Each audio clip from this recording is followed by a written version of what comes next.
he dropped only $800 on a forgotten Cold War shelter deep in the Wyoming backcountry, figuring he'd scored dirt cheap space to store his late mother's equipment. But when he finally cracked open the ice-locked chamber buried 3 floors beneath the surface, what greeted him wasn't just remnants of the past.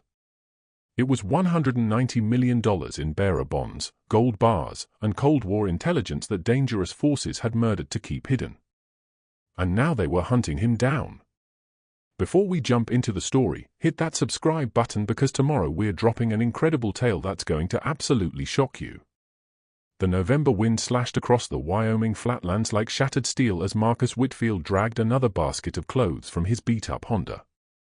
Winter had shown up ahead of schedule this year, delivering the type of freeze that settled into your skeleton and made optimism feel distant.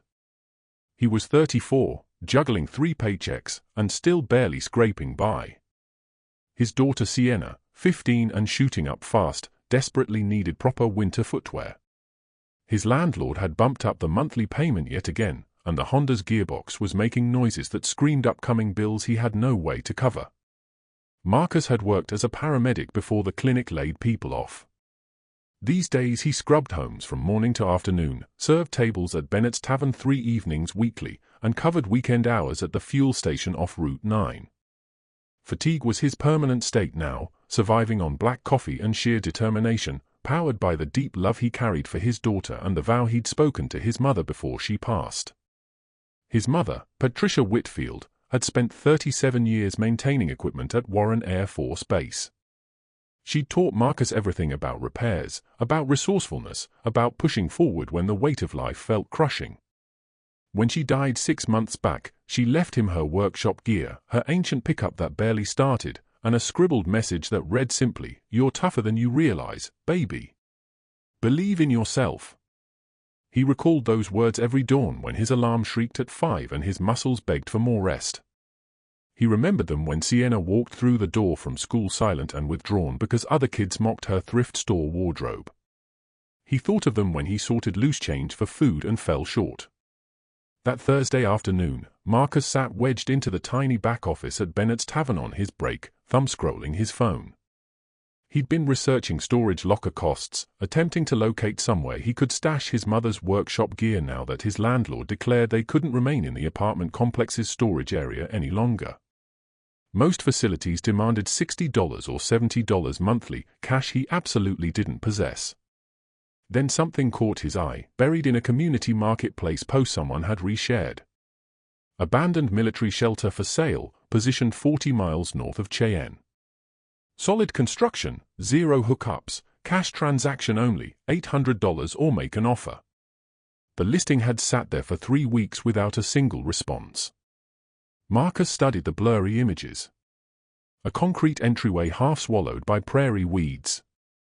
A reinforced steel hatch marked with faded military stamps. Pure blackness inside. The Post explained it had been shut down in 1983, piece of a Cold War detection network the military had deserted and eventually transferred to private buyers who'd left it untouched. $800. Marcus had $917 stashed in his account, the product of 6 months pinching every possible penny. He could swing it, just barely. But was this insane? He dialed the listed number. A rough voice picked up after the 4th buzz. "Yeah. Hey there, calling about that shelter you're selling." Extended silence. "You for real?" "Yes, sir." "Still on the market?" Another beat of quiet. "Brother, I've had that posted for 2 months straight. Nobody's biting. It's stranded in the wilderness. 0 electricity, 0 plumbing, 0 road except a dirt path that floods out constantly. What's your angle?" Marcus pictured his mother's workshop equipment crammed into cardboard containers throughout his cramped front room. He pictured Sienna grinding through assignments at the second-hand kitchen set they'd picked up from the thrift shop. He pictured owning one thing, just one single thing that belonged to him. "Need somewhere to store equipment," he answered plainly. "And I've got cash ready." The guy, who introduced himself as Dale Brennan, arranged to meet that Saturday. He rattled off directions to a location off Highway 287 where an almost invisible dirt trail split into the backcountry. Watch for the old nuclear warning marker, he instructed. Paint's chipped, but you'll spot it. And pack a flashlight, something powerful. That evening, Marcus settled at the kitchen counter with Sienna, his tablet propped between them. He'd printed the listing and unfolded a regional map across the scratched laminate surface. "Dad," Sienna said, sweeping her dark curls behind her ear. "This feels kinda shady." "I hear you," Marcus acknowledged. "But $800 for lifetime storage? We can't touch anything else price-wise." Sienna examined the images on his screen, expanding the shelter entrance. "What if there's like toxic stuff inside? What if it's dangerous?" "Your grandmother handled these installations her entire working life," Marcus replied. "If it survived since the Cold War era, it's constructed like a fortress." Sienna appeared doubtful, but gave a slow agreement. "Can I tag along when you check it?" Marcus paused. Half of him wanted to refuse, to shield her from whatever letdown or risk might be lurking. But another voice inside, one that echoed his mother's wisdom, suggested Sienna needed to witness him being courageous. She needed to understand that taking chances, smart gambles, was sometimes the only path available. "Absolutely," he said eventually. "Yeah, you're coming." Saturday dawn broke cloudy and bitterly freezing. Marcus loaded a coffee thermos, multiple flashlights, a repair kit, and the cash envelope he'd pulled the previous afternoon. Sienna slid into the Honda's passenger side, bundled in her 2 lightweight jackets and the sneakers coming apart at the seams. Marcus made a private promise, first thing after his next deposit cleared, those winter boots were happening, even if he had to skip meals himself. They headed north along Highway 287, rolling past cattle ranches and open grassland, past the final service station for 30 miles. The terrain rolled outward without end, nothing but tan scrubland and slate-colored clouds merging at some faraway edge. After 40 minutes driving, Marcus noticed the weathered marker Dale had described, a corroded metal caution sign from the 1960s reading a military property, no trespassing. He swung onto a dirt path that resembled more of a suggestion than an actual route. The Honda lurched and protested across grooves and stones. Twice he had to brake and drag fallen timber aside. Sienna clutched the passenger grip, her fingers bone-white. "We're gonna be stranded way out here," she mumbled. "We're not getting stranded," Marcus responded, though his certainty wavered. After another 20 minutes of cautious navigation, the shelter emerged. It rested against a shallow hillside, partially consumed by soil and untamed vegetation. The concrete opening jutted from the earth like the jaw of some dormant creature, and the reinforced hatch hung slightly open, its joints crusted with corrosion but still holding. Dale's truck was already positioned there. He leaned against it, a wiry guy in his 60s, sporting a work coat and a doubtful look. "You actually showed up," he said as Marcus and Sienna stepped out. "Told you I would." Dale glanced at Sienna, then returned to Marcus. "You understand what you're buying here?" "I'm buying storage space for $800, Marcus stated calmly. Dale fished a cigarette from his pocket and sparked it, smoke torn away by the gusts. "Picked this plot up at a county sale 12 years back. Had big plans. Never followed through. Been sitting vacant since the Air Force abandoned it in '83. They hauled out most hardware, left the structure. It's sturdy, I'll admit that. 3 floors underground, but it's freezing, pitch black, and who knows what wildlife's nested inside by now." Marcus approached the entrance, his work boots cracking frost-covered weeds. The steel hatch was enormous, easily 8 feet high and 4 feet across, marked with faded lettering that read Level 1 entry, authorized personnel only. "Has anyone gone inside lately?" he asked. "Not to my knowledge," Dale replied. "I descended maybe once a decade ago, felt uneasy and bailed. Place has an atmosphere to it." Sienna shot Marcus a look that screamed, "I warned you this was sketchy." Marcus ignored it.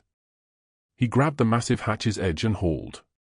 It shifted with a deep metallic moan, swinging back to expose a concrete staircase dropping into blackness. Frigid air rushed upward, carrying scents of concrete, steel, and decades. Dale extended a keyring toward him. These came with the county paperwork. Supposedly unlocked the interior hatches, but I never tested them all. Property's yours if you're interested. Documentation's legitimate. I'll transfer ownership immediately for the $800. Marcus peered down into that abyss. Every logical fiber of his mind screamed this was madness. He was a single father barely holding on financially, purchasing a deserted shelter in the middle of nowhere based on an online post and the testimony of a stranger who confessed to being frightened off. But another voice, softer yet more insistent, reminded him he'd spent too many years playing it cautious, too many years merely existing. His mother had taught him that sometimes you needed to jump. He faced Dale and extracted the envelope from his coat. Let's make it happen. They finalized the paperwork in Dale's truck cab, using the dashboard as their writing surface. The ownership transfer was surprisingly straightforward: one document, two signatures, $800 cash. Dale counted the bills twice, tucked them into his wallet, and passed Marcus the keyring. "Good luck," he said. "You'll need it." Then he climbed into his truck and pulled away, leaving Marcus and Sienna alone with their newly acquired property. For several seconds, they simply stood there observing the shelter opening. The wind screamed across the grassland, and somewhere far off, a hawk's call pierced the air. "Well," Marcus said finally, "let's find out what we just bought." He activated his industrial flashlight, the beam slicing through the stairwell's darkness. Sienna switched on her phone's light and stayed close behind. The concrete steps descended steeply and tightly, angling downward sharply. Moisture had leaked through in spots, forming icy patches that turned each footfall risky. At the base of the initial stairwell, they entered a broad passageway. The walls were concrete, braced with steel supports. Ancient electrical tubing traced the ceiling, hollow now, their wiring long removed or decomposed. The air felt arctic and motionless, like entering a crypt. "Dad," Sienna whispered, her voice bouncing off walls. "This place is massive." She wasn't wrong.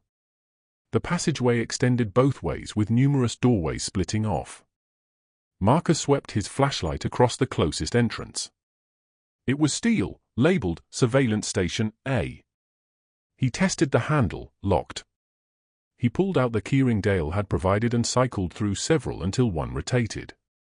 The door parted with a protesting screech of metal grinding metal. Inside sat a chamber roughly 20 feet square, vacant except for wall-mounted brackets where machinery had once been secured. Heavy cables protruded from floor openings, their tips severed cleanly. Someone had stripped everything valuable, but the room itself remained undamaged, moisture-free, solid. They investigated for the following hour, moving deliberately through the upper level. They discovered supply rooms, what appeared to be a dining area with fixed seating, an infirmary with a corroded basin, and an operation center with an elevated platform and more cable ends jutting from floors and ceilings. Everything stood empty, cleared out, but structurally intact. "This is genuinely ideal," Marcus said, half to himself. "I can warehouse Mom's gear here. Maybe eventually set up a proper workspace." "It's like an icebox," Sienna said, her exhales visible in the flashlight glow. "True," Marcus conceded. "But it's weatherproof. And it belongs to us." At the distant end of the upper level, they located another stairwell. This one marked Level 2, restricted entry. The metal hatch at the top was secured with a different system, a substantial combination lock that appeared more recent than everything else they'd encountered. Marcus tested the keys. None engaged. "Strange," he muttered. "Maybe that's what freaked Dale out," Sienna proposed. Adrenaline flooded through him. He seized the wheel harder and committed his full body weight. Metal protested. Something deep within the hatch mechanism thunked and adjusted. The wheel rotated another inch, then more. It required 15 minutes of continuous strain, but eventually the wheel completed a full circle, then another. On the third rotation, he detected a deep clunk from within the hatch mechanism, bolts withdrawing. Marcus stepped backward, his hands trembling. This was it. Whatever lay behind this hatch, whatever someone had sealed away for decades earlier in the bowels of a Cold War shelter, he was about to discover it. He grasped the hatch's edge and hauled. It pivoted open effortlessly despite its mass, flawlessly counterbalanced on concealed hinges.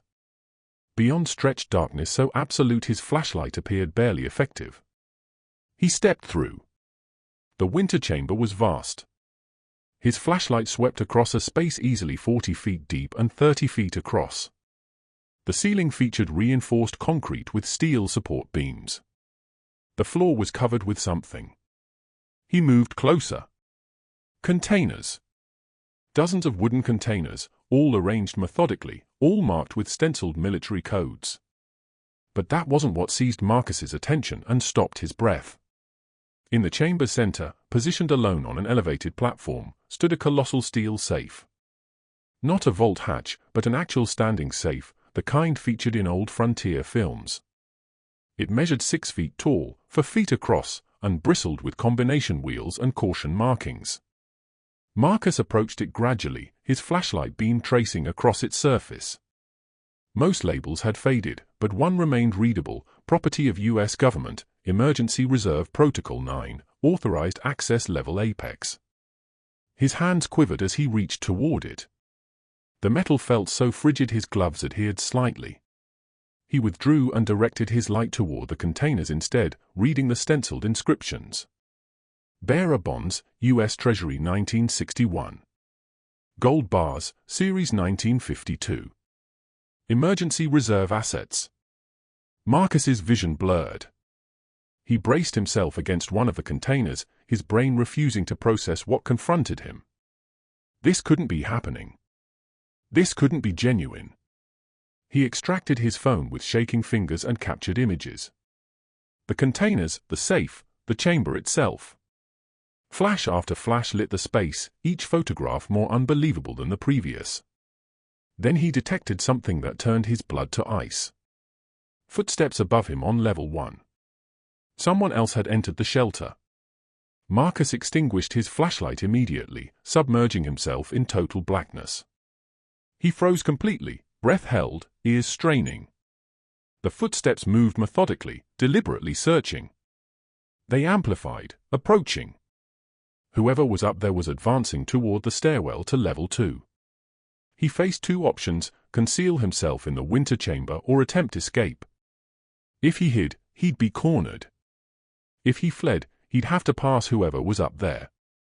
His thoughts cycled through possibilities, each bleaker than the previous. The footsteps reached the stairwell entrance. A light materialized, cutting down the steps. Not a flashlight, something more powerful, a tactical beam. Marcus chose his path. He shifted as silently as possible toward the chamber entrance's side, melting into the shadows. His pulse pounded so violently he felt certain they'd detect it. The light descended. A silhouette materialized at the stairwell base, backlit and unidentifiable. Male, imposing, dressed in dark gear. He paused at the junction, his beam scanning each corridor. Then he spoke, his voice reverberating off the concrete. "I know you're down here. Your vehicle's parked topside. Let's keep this simple. Show yourself and we'll discuss this." Marcus remained motionless. Didn't breathe. The man continued, "You acquired this property 2 weeks back. You've been visiting consistently, and tonight you breached the winter chamber that's been locked since 1983. So you're either extremely fortunate or extremely foolish. Regardless, we need a conversation." He began advancing down the corridor toward the chamber. Marcus's thoughts spiraled. No exit route. No concealment options. He was cornered in a frozen chamber 40 feet underground with a stranger who'd been surveilling him. He slipped his hand into his jacket and closed his fingers around the only defensive tool he carried, his multi-tool knife. Not formidable, but superior to nothing. The figure materialized in the chamber entrance, his tactical beam blinding Marcus. He lifted his arm to block the glare. "Found you," the man said. His tone remained measured, almost cordial. "Stay calm. I'm not here to harm you, but we absolutely need to discuss what you just discovered." He angled the beam downward slightly. In the reduced illumination, Marcus could finally distinguish his features. He appeared older, perhaps 60, with silver hair and lined features. He wore a thick coat and work boots, practical attire, not overtly menacing, but something in his gaze, a severity, a calculation, made Marcus instinctively retreat a step. "Who are you?" Marcus demanded, fighting to keep his voice level. "My name is Vincent Aldridge," the man said. "And 2 decades ago, I helped conceal what's in this chamber. Now I need to know precisely what you've witnessed and who you've informed." Marcus's grip tightened on his multitool as Vincent Aldridge stood in the chamber entrance, his lined face caught in the tactical beam he carried. Every nerve urged him to bolt, but escape was impossible. He was cornered 40 feet underground with a man who confessed he'd helped bury whatever secrets occupied this frozen space. "I asked you a question," Aldridge said, his tone controlled but insistent. "What have you seen, and who have you contacted?" Marcus forced himself to straighten, to hold his gaze. "I haven't contacted anyone. I just opened this chamber an hour ago. I don't even understand what's here." Aldridge observed him for several seconds, then gradually lowered the tactical beam entirely. In the softer glow from his flashlight, his expression eased marginally. "You're being honest," he said quietly. "I can read it. You genuinely don't comprehend what you've discovered." "Then explain it," Marcus said, his voice gaining strength. "You said you helped conceal this. What is it?" Aldridge advanced deeper into the chamber, his footsteps resonating on the concrete. He swept his flashlight across the stacked containers, and something resembling regret flickered across his features. "This was meant to be erased," he said. "Buried so completely that history would forget it. But here you stand. And now we're both facing trouble." "I acquired this property through legitimate channels," Marcus said. "Whatever's here belongs to me." Aldridge actually chuckled at that, a harsh sound. "Legitimate? Interesting perspective. Tell me something, do you genuinely believe the government abandoned $190 million in Cold War emergency gold reserves?" The figure struck Marcus like a punch. $190 million. He'd been standing in this chamber surrounded by containers he couldn't begin to evaluate, and somehow hearing the actual sum crystallized it in a way that shook him. "That's impossible," he whispered. "It's not only possible, it's recorded," Aldridge said. Bearer bonds from the 1960s, gold bars, rare currency, emergency assets that were designated for use if the Soviet Union ever struck. Protocol 9, the government's blueprint for reconstruction after nuclear catastrophe. He gestured toward the massive safe dominating the chamber center. "That contains the truly irreplaceable items. Artwork, precious stones, assets they could convert anywhere globally if Washington was annihilated." Marcus's knees weakened. He braced against one of the containers, his thoughts reeling. If this is government property, why has it sat here for 40 years? Why didn't they retrieve it when the Cold War concluded? Because officially, Aldridge said, it doesn't exist. Protocol 9 was off record, financed through classified budgets and concealed allocations. When the Cold War concluded and they began shutting down installations, a handful of us in the operation realized this chamber had been lost in the administrative chaos. It slipped through the system. "So you just abandoned it here?" Marcus asked, disbelieving. "We secured it," Aldridge corrected. "Made it inaccessible, installed a fresh lock on the stairwell. The strategy was to wait until sufficient time elapsed that any legal complications had expired, then determine how to handle it. But then my health declined, the others dispersed, and the decades just accumulated." Marcus shook his head slowly, struggling to absorb it all. "Why are you revealing this to me?" Aldridge's expression hardened. "Because you need to grasp what you're involved with.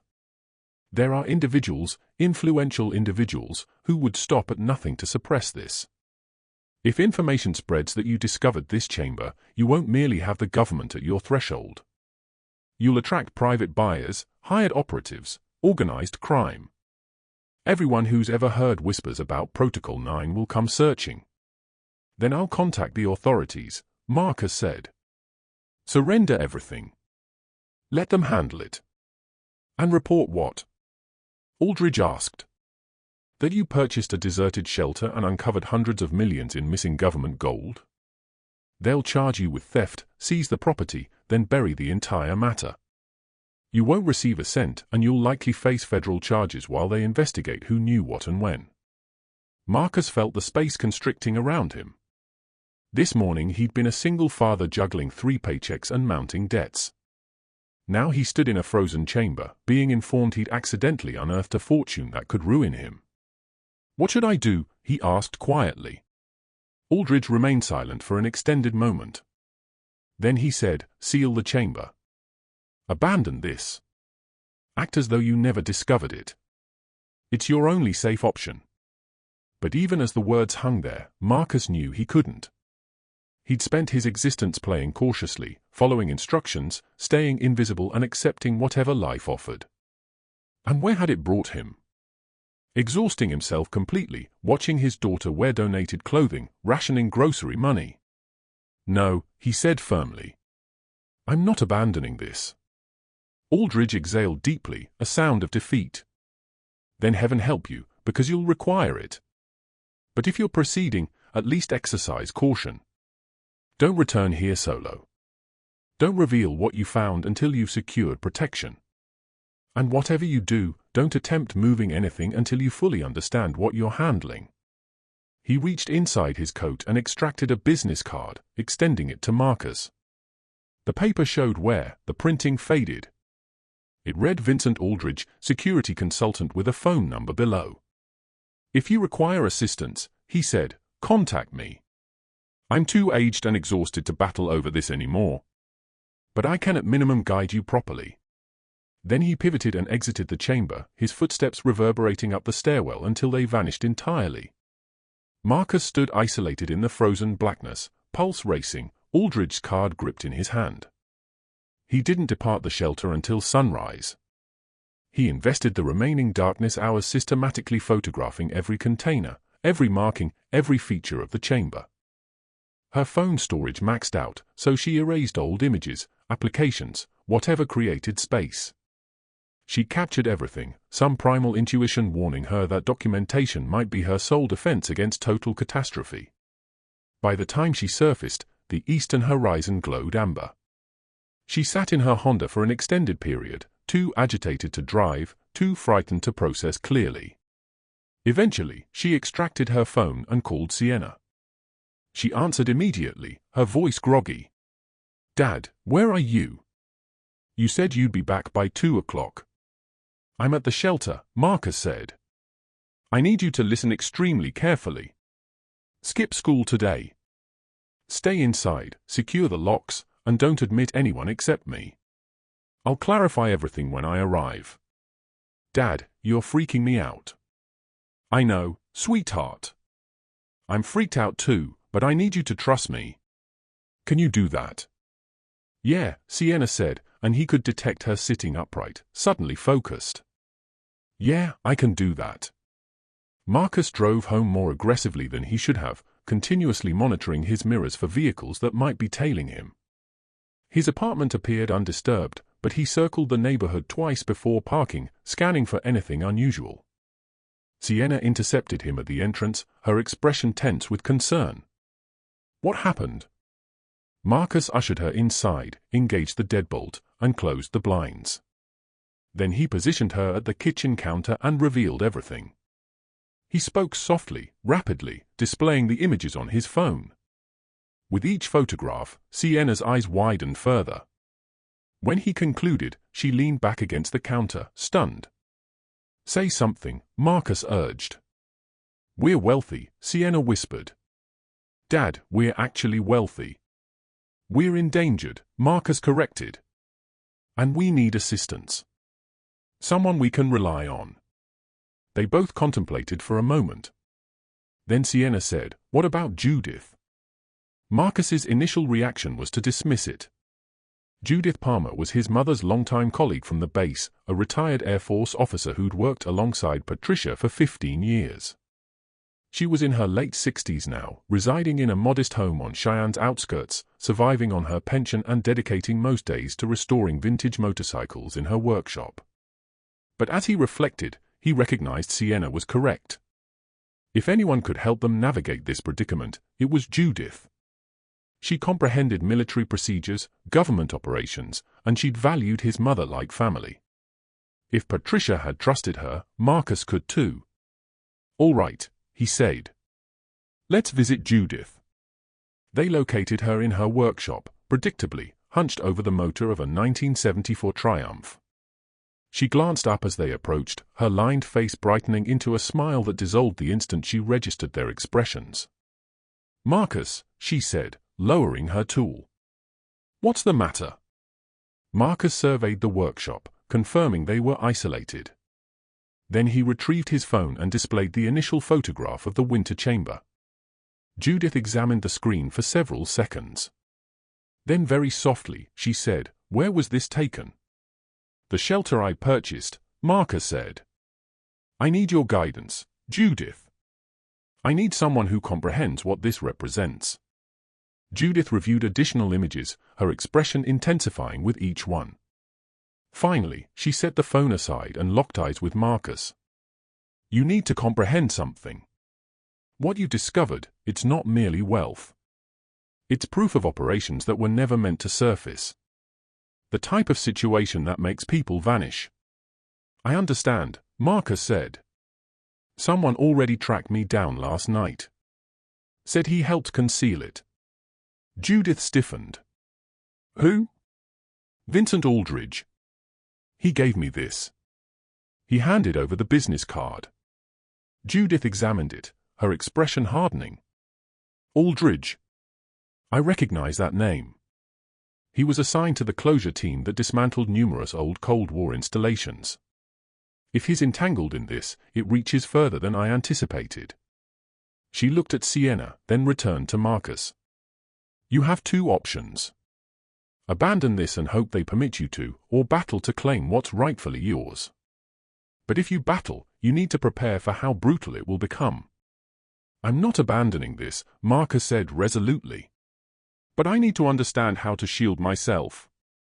How to handle this properly." Judith gave a slow nod. "Then the priority is documenting everything legally. Not merely photographs, but formal cataloging, witnesses, legal counsel. We need to establish a record so transparent that they can't erase you without triggering investigations." Over the following 3 days, Marcus barely rested. With Judith's assistance, he retained an attorney named Rebecca Torres, a formidable woman in her 40s who specialized in property conflicts and had built a reputation for challenging government misconduct. Rebecca absorbed their account with an impassive expression, reviewed the photographs, and finally stated, "This is the wildest situation I've encountered, but if it's authentic, you have grounds. Property rights remain property rights, even when the government forgets what they abandoned." Rebecca drafted documentation establishing Marcus as the rightful owner of the shelter and all contents, registered them with the county office, and transmitted copies to the Air Force, the Treasury Department, and the National Archives. "We're alerting all parties," she explained. "Making it official record, that's your strongest defense." The subsequent phase was cataloging. Judith enlisted 2 other veterans she trusted, both former military security with logistics expertise. Together, the 5 of them returned to the shelter with professional lighting, cameras, and inventory sheets. Accessing the winter chamber this time proved simpler. The wheel rotated effortlessly now that the frost had cleared. Marcus guided them inside, and even Judith, who'd witnessed countless classified installations in her service, halted abruptly at the sight. "Good Lord," she breathed. They proceeded systematically, documenting each container. There were 47 total, each carefully marked and secured with military tape that had somehow survived for decades intact. The bearer bonds alone, once they computed the face value and potential collector value, totaled over $50 million. The gold bars contributed another $75 million. Emergency currency, rare coinage, and additional assets elevated the total to precisely $193 million. But the genuine prizes resided in the central safe. It required Judith 3 hours to breach it using methods she'd mastered decades earlier. Inside they discovered velvet cushioned cases containing jewelry that had belonged to European aristocracy, several paintings by masters Marcus recognized from art reference materials, a collection of rare postage stamps valued in millions, and something unanticipated. Documents. Records marked Protocol 9 emergency measures detailed precisely what Aldridge had described, a covert network of emergency reserves hidden nationwide, engineered to reconstruct America if catastrophe struck. This chamber was merely one of 37. The others were catalogued by coordinates and entry codes. This exceeds our assumptions, Rebecca said quietly, photographing each document. This isn't solely about your chamber. This concerns an entire clandestine initiative. Marcus felt the magnitude settling onto him. He wasn't merely battling for his own rights anymore. He'd uncovered something that could reveal decades of government operations. That evening, back at his apartment, Marcus couldn't rest. He lay awake studying the ceiling, his thoughts cycling through possibilities. Every noise startled him. Every vehicle passing outside made him question if they were under surveillance. At 2 o'clock in the morning, his phone vibrated. Unknown caller. He nearly ignored it, but instinct made him answer. Mr. Whitfield. The voice was male, polished, corporate. My name is Gregory Nash. I represent certain private entities that have learned of your recent find. Marcus's stomach dropped. How did you obtain this number? That's irrelevant, Nash continued. What matters is that we're prepared to extend a very substantial proposal for the contents of your property. $30 million cash, transferred to whatever account you designate. All you need to do is grant us chamber access and execute a confidentiality contract. $30 million, Marcus repeated, his tone emotionless. For assets valued at $190 million in gold. For assets you'll never successfully claim legally, Nash corrected. The government will entangle you in litigation for years. We're presenting you a clean resolution with sufficient capital to transform your circumstances. Who employs you? Parties who prefer anonymity. Parties willing to eliminate your complications. Or if you decline, parties capable of eliminating you. The menace was conveyed in that identical polished, corporate manner. You have 48 hours to choose. I'll contact you again. The connection terminated. Marcus sat in the blackness, his hands trembling. He'd anticipated this, but hearing the explicit threat crystallized it in a way that shook him. These weren't government administrators who would observe protocols. These were operatives functioning beyond legal boundaries, who perceived him as an impediment requiring removal. He called Judith immediately, disregarding the 2 a.m. hour. They located me, he said when she answered. Private buyers or whoever. They proposed $30 million and threatened me. Judith remained silent momentarily. Then she said, pack essentials. You and Sienna are relocating here until we resolve this. Don't debate. Just pack and come. Judith, I? She interrupted him, her voice unwavering. Your mother made me vow I'd protect you if anything happened to her. I'm honoring that vow. Pack. Immediately. What unfolds next will transform this discovery into a confrontation that will challenge everything Marcus believes about fairness, loyalty, and the cost of standing firm against powerful entities determined to silence him. Stay tuned to discover what happens next. If you're invested in this story, please like, share, and subscribe for more. An hour later, Marcus and Sienna were settled in Judith's spare bedroom, their quickly assembled bags on the floor. Judith had already contacted Rebecca Torres and her veteran colleagues, organizing a protection schedule. No one would reach Marcus without confronting them first. But as Marcus lay awake, listening to Sienna's rhythmic breathing in the adjacent bed, he understood security was merely a stopgap measure. Eventually, he'd have to decide, accept the payout and disappear, or maintain his position and battle for what legitimately belonged to him. The following morning delivered another obstacle. Rebecca called at 7, her voice strained. The Air Force just submitted an emergency motion. They're asserting the shelter remains government property and that you're unlawfully occupying it. There's a court session scheduled for tomorrow. Can they do that? Marcus asked. They can attempt it, Rebecca said. But we possess the deed, the county documentation, the purchase records. This is a property ownership dispute, and you've got legal precedent on your side. Still, this will become contentious. The government despises conceding defeat, particularly when it involves acknowledging they misplaced hundreds of millions in gold reserves. The hearing occurred in federal court, an imposing wood-finished chamber packed with attorneys in premium suits.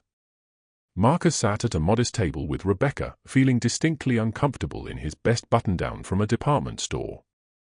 Across the divide, 3 government lawyers sat with attaché cases and devices, projecting assurance. The judge, an older woman named Catherine Brennan, examined the submissions with a dubious expression. Then she addressed the government's principal attorney. "Counselor, clarify for me how the United States Air Force misplaced a shelter containing $190 million in gold for 40 years. The attorney fidgeted uncomfortably. Your Honor, the shelter was deactivated in 1983. Due to clerical mistakes during that transition, certain reserves were not adequately recorded in the transfer paperwork. We're requesting the court acknowledge that this constituted government property and remained so despite subsequent transactions. Except, Judge Brennan said pointedly, that the property was legitimately auctioned by the county, legitimately acquired by Mr. Whitfield, and legitimately registered in his name. You're essentially requesting I determine that the government's administrative negligence supersedes 40 years of property jurisprudence. Your Honor, the chamber contents represent a matter of national security. Represented a matter of national security, the judge interjected. In 1961. The Cold War concluded 30 years ago. I'm not observing the present danger. Rebecca stood. Your Honor, if I may, my client acquired this property in good faith, unaware of its contents. He has catalogued everything appropriately, alerted the relevant departments, and is prepared to negotiate with the government on an equitable arrangement. But he shouldn't be penalized for the government's inability to monitor its own reserves. The judge nodded. I'm inclined to concur. Here's my ruling, I'm rejecting the government's petition for immediate seizure. Mr. Whitfield maintains authority over the property and its contents. However, I'm mandating that nothing be relocated or liquidated until we can establish the rightful ownership parameters, and I'm designating an impartial third-party evaluator to authenticate the catalogue and valuation. She addressed both parties. You have 6 months to negotiate a resolution. If you cannot, we'll proceed to trial. Clear. Both sides acknowledged. Marcus felt a wave of relief so intense he nearly lost composure. He hadn't been defeated. Not yet. But as they exited the courthouse, Rebecca drew him aside. This is merely the opening engagement. The government will file appeals. And those private buyers, they won't wait 6 months. She was correct. That evening, someone infiltrated the shelter. Judith's surveillance equipment captured 3 individuals in tactical gear approaching the entrance. They transported cutting equipment and explosives, clearly intending to breach the winter chamber. But Judith had foreseen this. She'd installed motion detectors and contacted law enforcement the instant the alerts activated. The intruders escaped before officers arrived, but the implication was unmistakable. People understood what resided in that chamber, and they were prepared to violate laws to obtain it. Marcus sat in Judith's kitchen the following morning, consuming coffee and attempting to process everything. In 3 weeks, his existence had shifted from quiet struggle to perpetual jeopardy. He discovered a fortune, but it felt more like damnation. I don't know if I can sustain this, he confessed to Judith. Maybe I should just accept whatever arrangement the government proposes and disappear. Judith observed him for several seconds. Then she said, "Can I share something about your mother?" Marcus nodded. Patricia and I were assigned to the base one afternoon, must have been 30 years back. We uncovered a financial discrepancy. Someone had been embezzling from the equipment budget for years. Modest sums, but it accumulated to hundreds of thousands. Your mother could have ignored it. Wasn't her division. Wasn't her obligation. But she refused. She exposed it. Provided testimony at the investigation. Created adversaries among influential individuals. Judith smiled. You know what she told me when I questioned why she'd jeopardize her career over it? She said, because if decent people remain silent when they witness wrongdoing, then what's the purpose of being decent? Marcus's eyes moistened. That sounded precisely like something his mother would say. You discovered this chamber legally, Judith continued. You catalogued everything appropriately. You proposed cooperation with authorities. But they want to intimidate you into surrendering what's legitimately yours. If you withdraw now, you're permitting them victory. And more critically, you're demonstrating to Sienna that the powerful always prevail, that ordinary citizens are insignificant.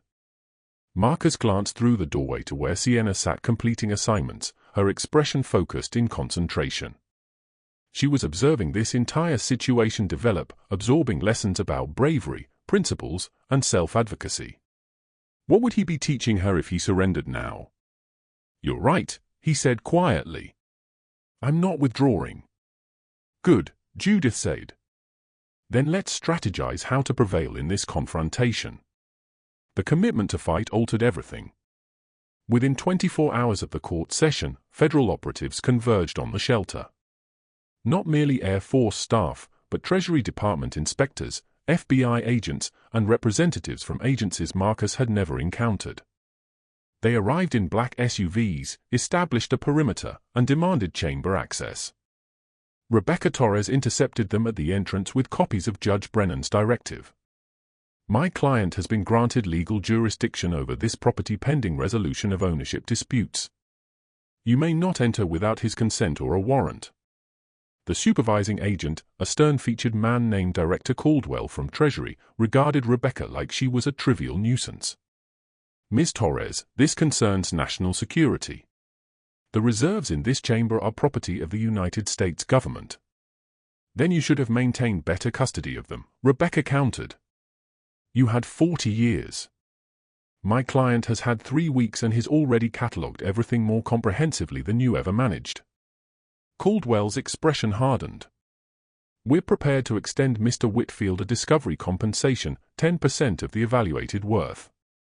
That's over $19 million for simply stumbling onto government reserves. $19,300,000 precisely, Rebecca corrected. And the response is no.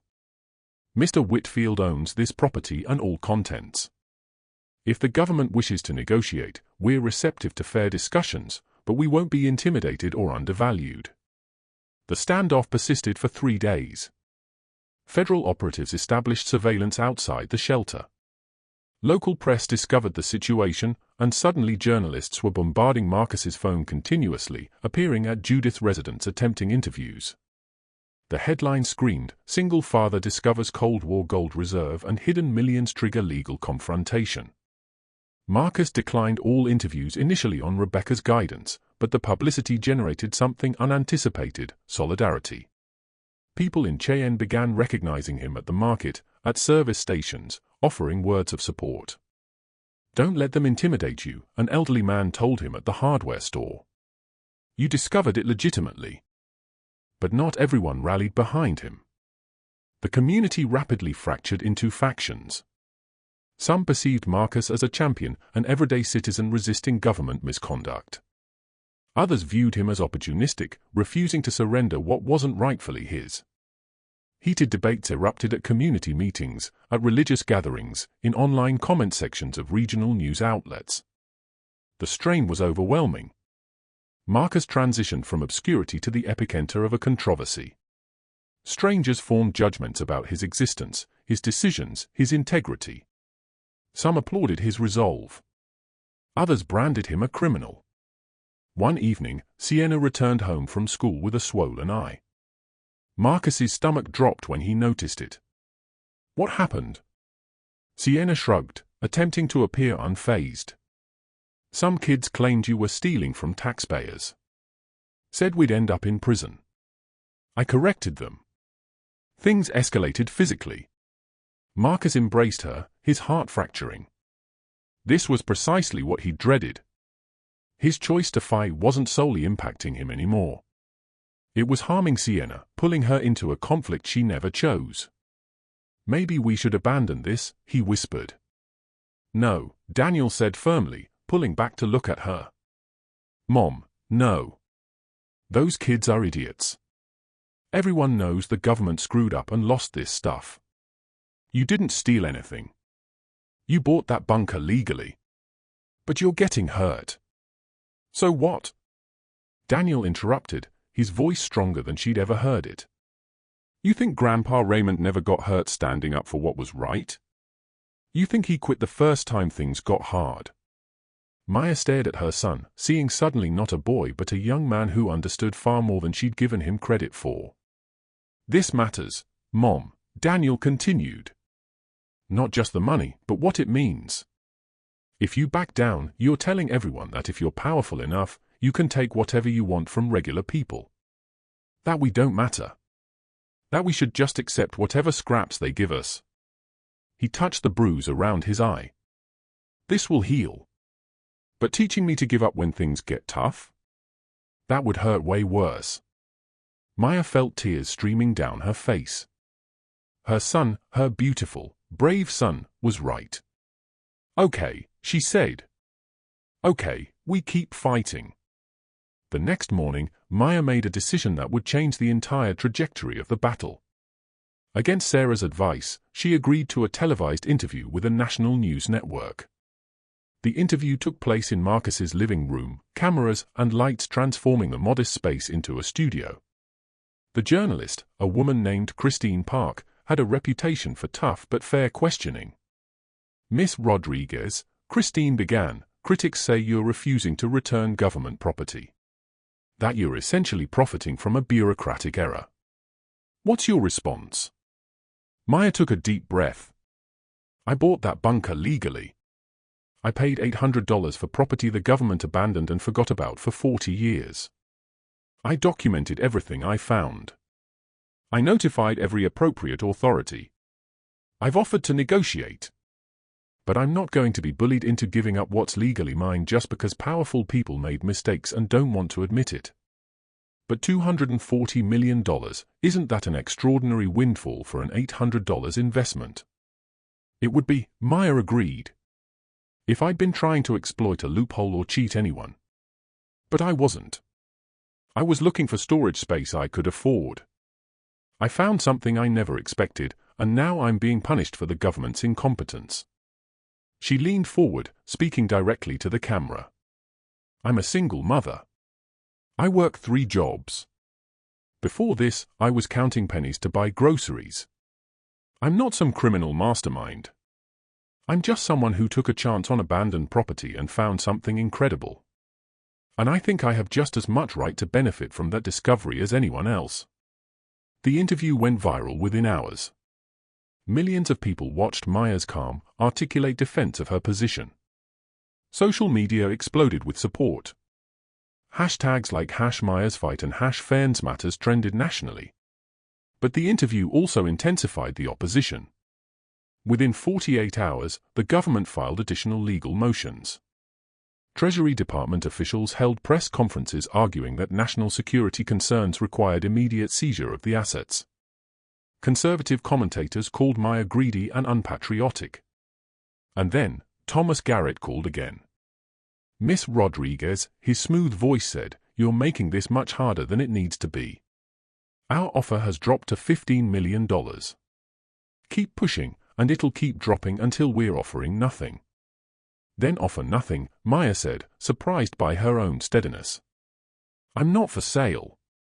"Everyone's for sale," Garrett replied coldly. "It's just a matter of finding the right price.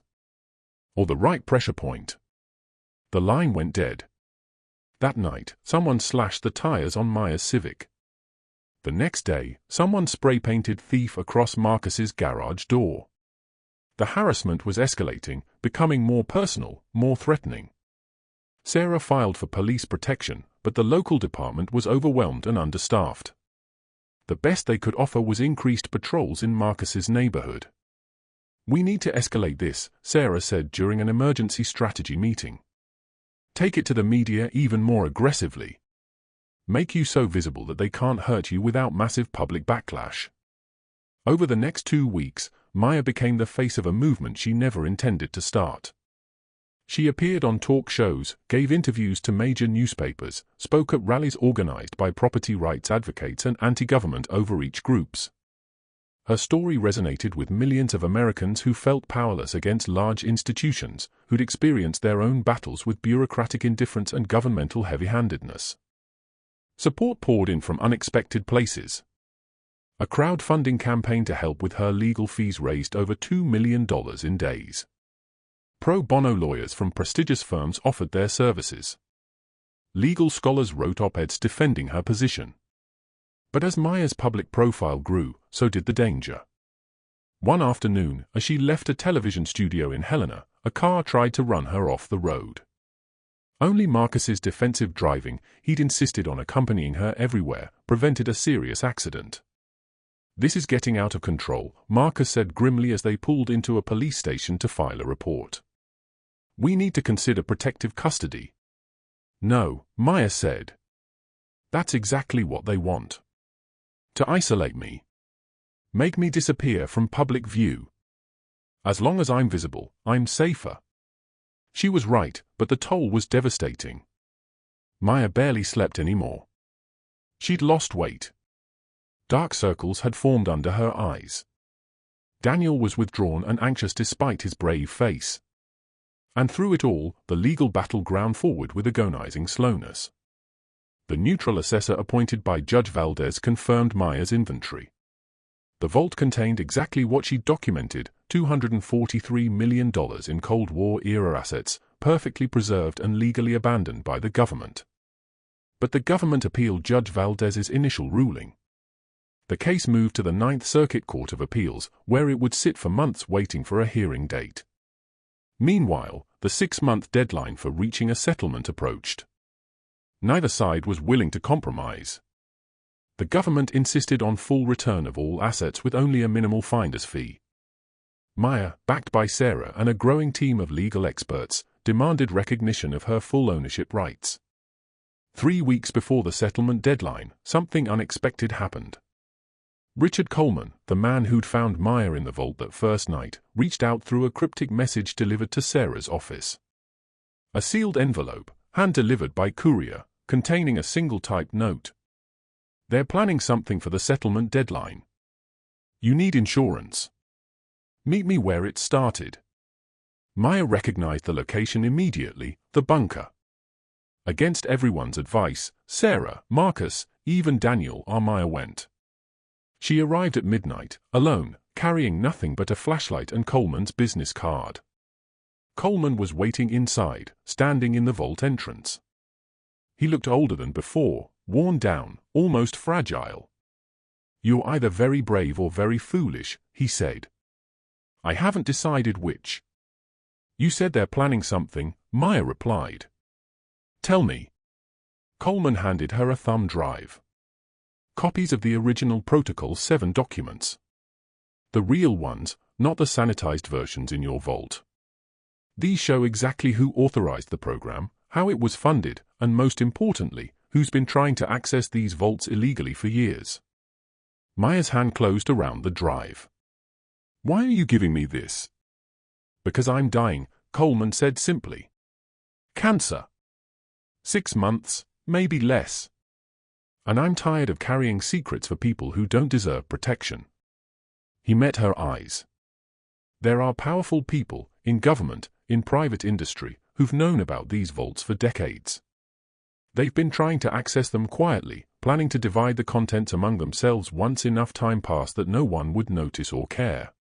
You finding this vault publicly, fighting for it legally, you've ruined their plans. That's why they're so desperate to shut you down." "What are they planning?" Maya asked. "At the settlement deadline, they're going to produce evidence that you tampered with the vault, removed items before documenting the inventory.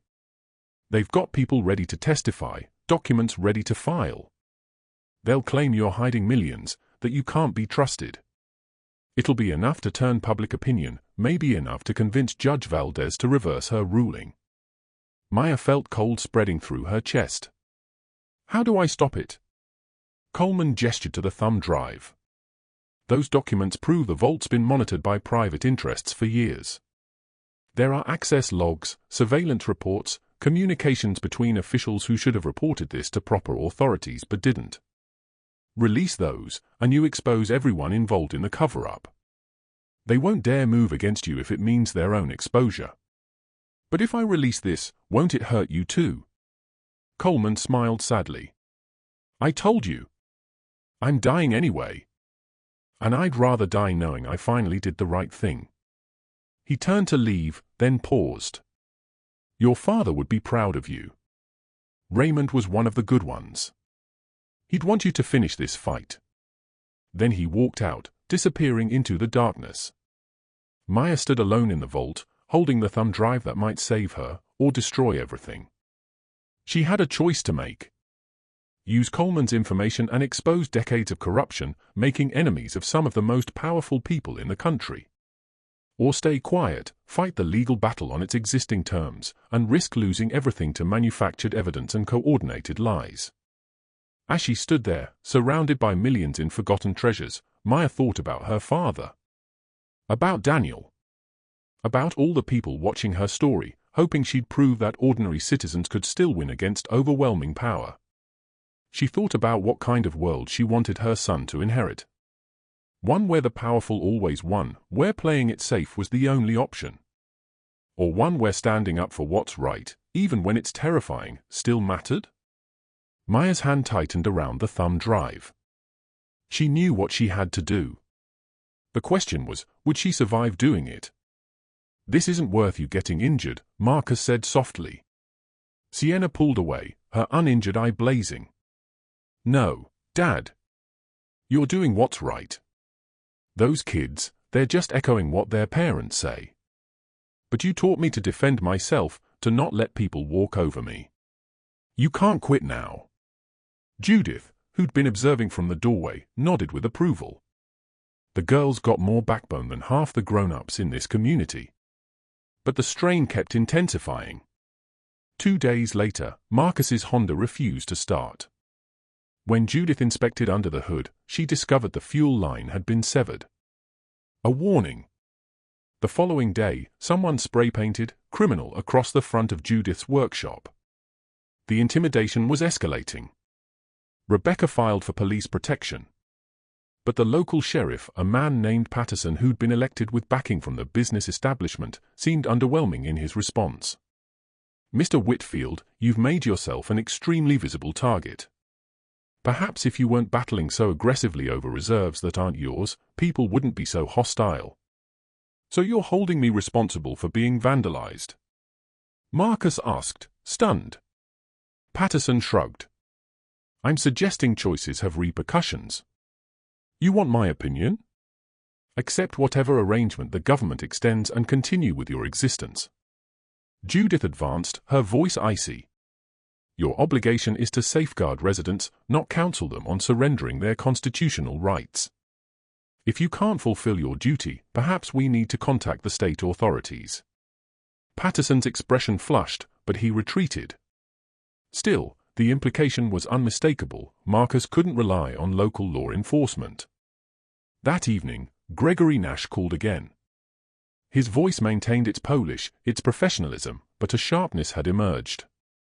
Mr. Whitfield, you're making this exceptionally problematic. My associates are losing tolerance. Your associates can queue up behind the federal government, Marcus said, his anxiety converting to fury. I'm not surrendering what belongs to me. Even if it destroys everything. Nash asked. Your security, your daughter's prospects, your mother's legacy? People are beginning to raise questions about Patricia Whitfield, about whether she knew about this chamber when she worked at the base. About whether this was some coordinated scheme you inherited. Marcus's blood froze. My mother had zero involvement in this. Demonstrate it, Nash said plainly. Or observe while we introduce sufficient suspicion to annihilate her reputation. 37 years of honorable service eliminated because her son was too obstinate to accept a fair arrangement. The connection terminated. Marcus sat in the shadows of Judith's front room, trembling with fury and dread.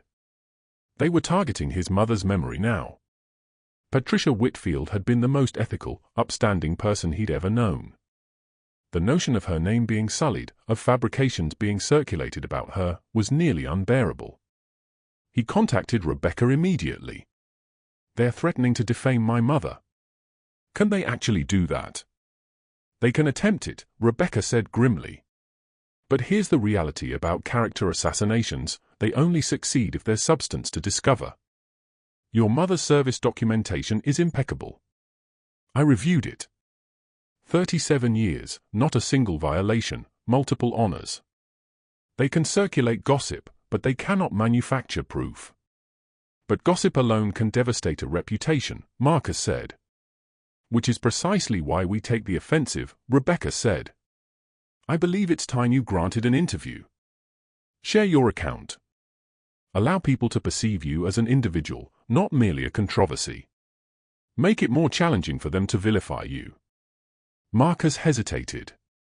The prospect of exposing himself further, of becoming even more conspicuous, frightened him.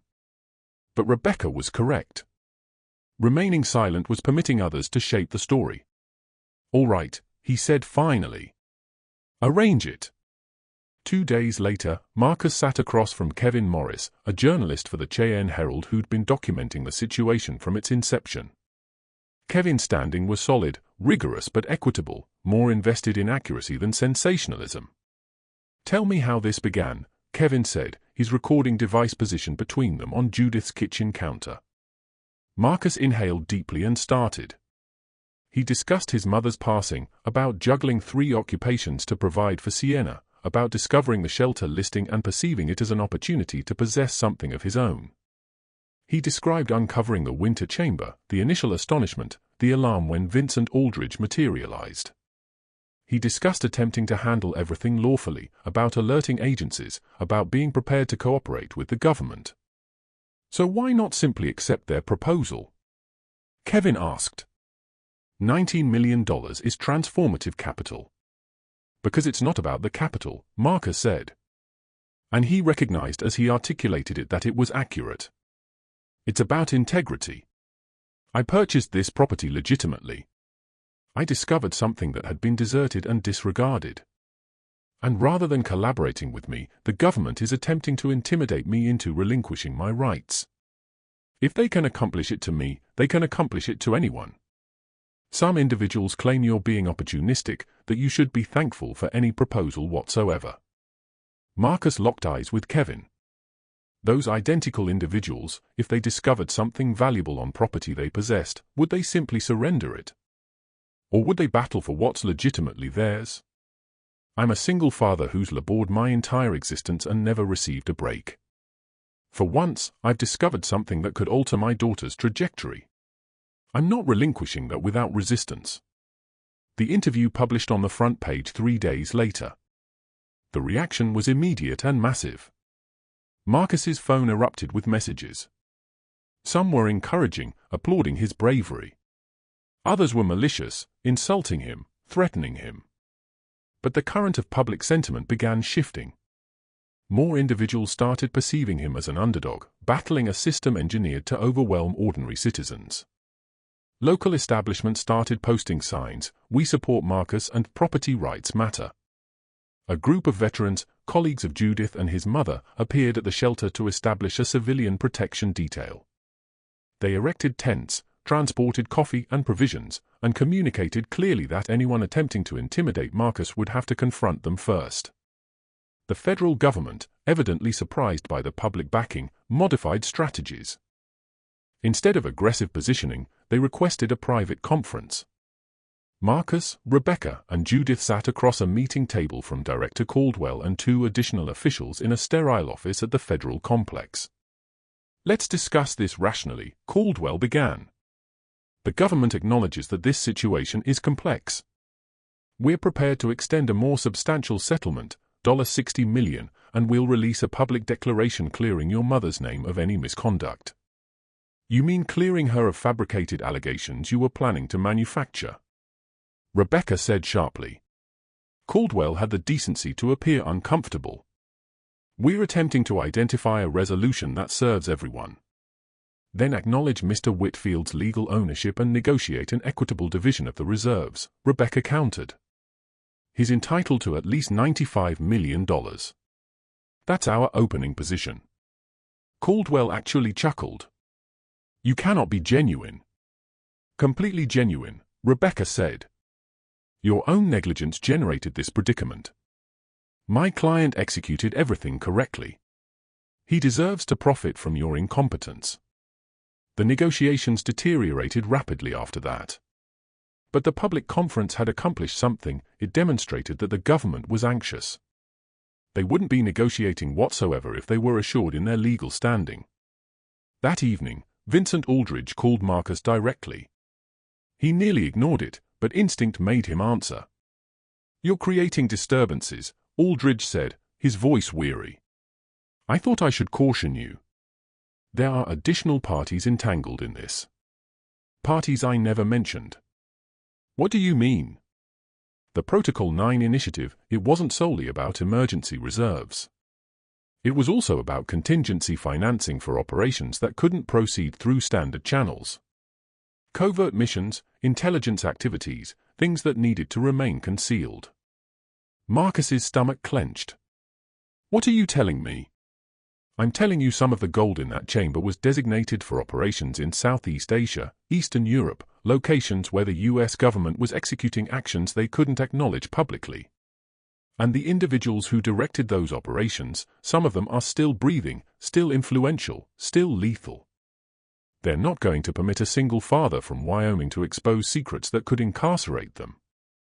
Then they should have considered that 40 years ago, Marcus said, his voice firmer than he felt.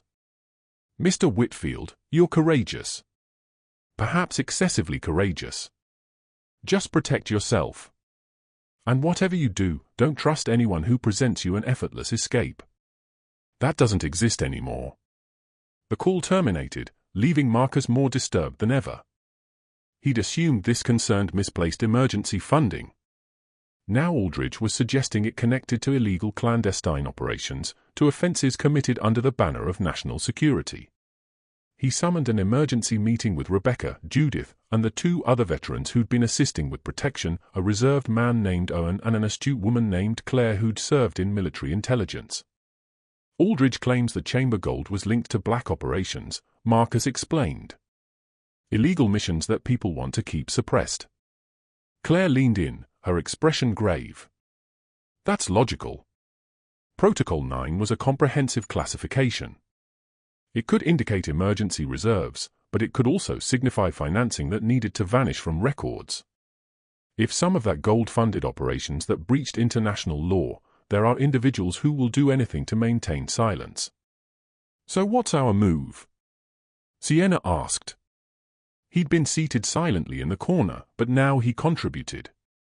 We can't just surrender because some operatives are frightened. We document everything, Rebecca said. Every threat, every intimidation technique, every suspicious contact. We construct an insurance mechanism.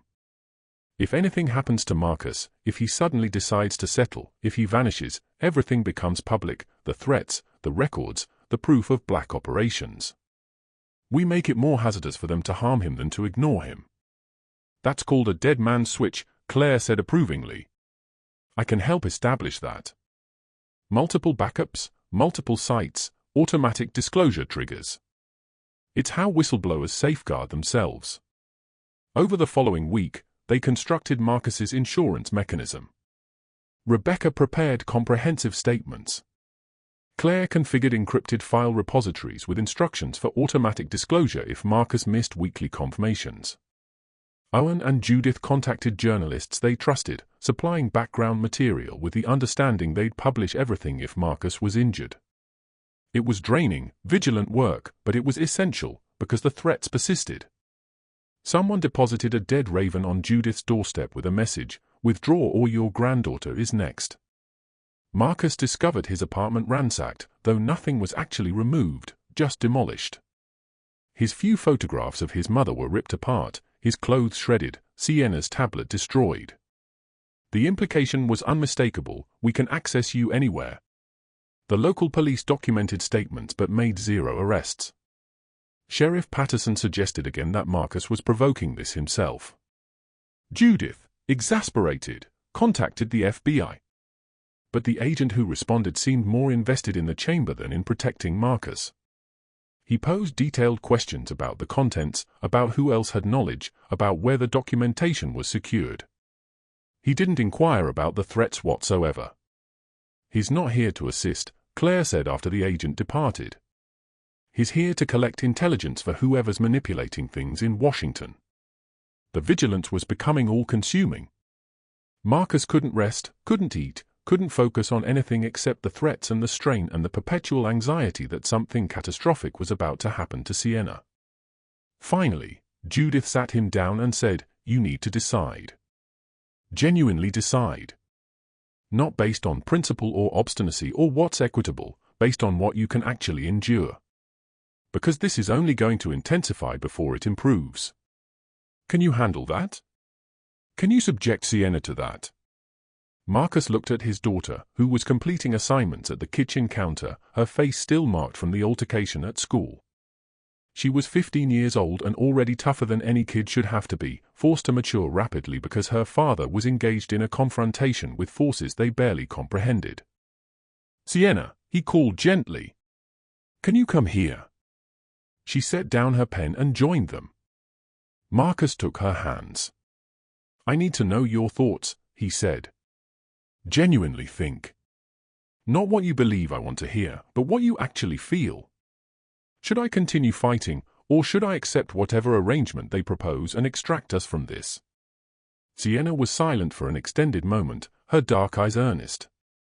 Then she said, "Grandma used to tell me that Whitfield people, we don't flee when circumstances get difficult. She said we stand firm even when we're frightened, especially when we're frightened, because that's when it matters most." Marcus's eyes moistened with tears. "You discovered something that could transform our entire existence," Sienna continued. "Not merely the capital, but the opportunity to demonstrate to people that someone like us, someone without influence or connections, can still resist and prevail. If you surrender now, what does that teach me? That the powerful always triumph. That people like us should just accept whatever fragments we're offered." She squeezed his hands. "I'm frightened, Dad. I won't pretend otherwise. But I'd rather be frightened and fighting than secure and humiliated. Keep going. We'll navigate this together." Marcus embraced her, tears rolling down his face. Judith glanced away, her own eyes noticeably damp. "All right," Marcus whispered. "All right, we continue fighting." The following day, Rebecca submitted a motion with the court demanding that the government either demonstrate legitimate ownership of the chamber contents or withdraw their claim entirely. The motion included comprehensive documentation of every threat, every intimidation method, every questionable contact. It was a declaration of confrontation, a statement that Marcus would not be coerced into surrender. The government's reaction arrived 48 hours later, and it was catastrophic.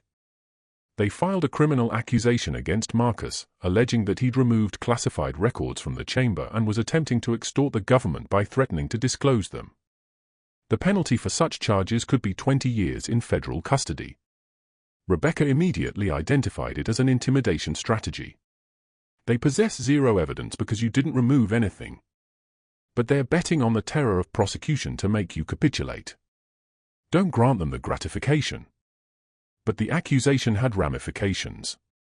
Financial institutions froze Marcus's accounts, referencing the pending criminal investigation. Potential employers who'd contacted him with opportunities after the publicity suddenly went silent. The court of public sentiment, which had been shifting in Marcus's favor, reversed again. Headlines blared about criminal charges, and suddenly Marcus was portrayed as a criminal attempting to blackmail the government. He sat in Judith's front room observing his phone as notification after notification arrived, watching his reputation disintegrate in real time. Everything he'd constructed, every fragment of goodwill, was vanishing. "They're annihilating me," he said quietly. "They're attempting to," Judith corrected. "But you're still upright, and that frightens them more than they want to acknowledge." That evening, Marcus couldn't rest. He lay in the guest bedroom, staring at the ceiling, questioning every decision he'd made. Maybe he should have accepted the initial proposal. Maybe he should have retreated when Aldridge cautioned him. Maybe he'd been selfish, prioritizing his own dignity ahead of Sienna's security and prospects. At 3 o'clock in the morning, he heard a gentle tap on the door. Sienna entered quietly and perched on the bed's edge. "Can't rest either?" he asked. "No." She remained silent momentarily. Then she said, "Dad, I need to share something. I've been researching all this online, about Protocol 9 and Cold War operations and everything, and I discovered something." She retrieved her phone and displayed a forum post from 1999. It was a discussion about whispers of concealed government reserves, and one comment referenced a shelter near Cheyenne that supposedly contained proof of illegal operations in Central America. "Grandma worked at the base near Cheyenne," Sienna said carefully. "She was stationed there in the 80s. What if she knew about this shelter? What if that's why she left you the note about believing in yourself? What if she wanted you to discover it?" Marcus examined the screen, his thoughts accelerating. His mother had been meticulous about everything. The note she'd left him, "Believe in yourself," had appeared like simple encouragement. But what if it was more? What if Patricia Whitfield had known precisely what was buried in that shelter and had left him the equipment, literally and figuratively, to locate it? "You think she left me a message?" he whispered. "I think Grandma knew you were tougher than you realized," Sienna said. "And maybe she knew that eventually someone would need to stand firm and expose the truth about what occurred. Maybe that's why she ensured you'd possess the capabilities to accomplish it." Marcus sat upright, his fatigue forgotten. If his mother had known about the shelter, if she'd intentionally guided him down this path, then abandoning now would be betraying more than just himself. It would be betraying her final act of confidence in him. "We complete what she initiated," he said resolutely. "Whatever it requires." The revelation that his mother might have known about the shelter transformed everything for Marcus. He returned to the containers of her possessions he'd stored at Judith's residence and examined them with renewed perspective, searching for any indication, any suggestion that Patricia Whitfield had left him a path to follow. In a toolbox he'd packed away months earlier, beneath a concealed bottom he'd never detected before, he discovered it, a small leather journal, the pages aged with time. The first entry was dated April 12, 1983. "Today I learned something that disturbs me profoundly," his mother had written in her precise handwriting. "During standard maintenance on deactivated Facility 6 Charlie, I uncovered inconsistencies in the inventory documentation. Hardware and supplies that should have been relocated were simply marked eliminated. But the elimination records don't correspond with the schedule. Something was concealed, not eliminated. I need to exercise caution about this." Marcus's hands quivered as he advanced through the pages. Entry after entry documented his mother's escalating suspicion that Facility 6 Charlie, the shelter he now owned, had been utilized to conceal evidence of illegal operations. He'd uncovered financial documentation that didn't correspond with official appropriations, overheard discussions he wasn't authorized to witness, assembled a picture of systematic misconduct. The final entry was dated 2 weeks before her death. "I'm running out of time," she'd written. "The illness is advancing faster than anticipated. I wanted to expose this myself, but I'm too compromised now. Instead, I'm leaving everything to Marcus, my equipment, my pickup, and sufficient information that he'll locate the shelter if he's destined to. My son is tougher than he realizes, tougher than I ever was. If anyone can bring the truth forward, it's him.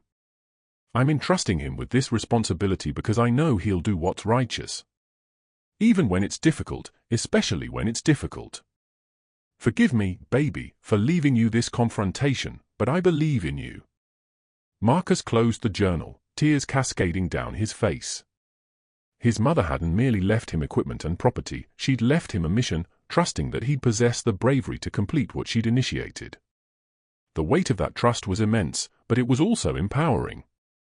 He wasn't fighting this confrontation alone.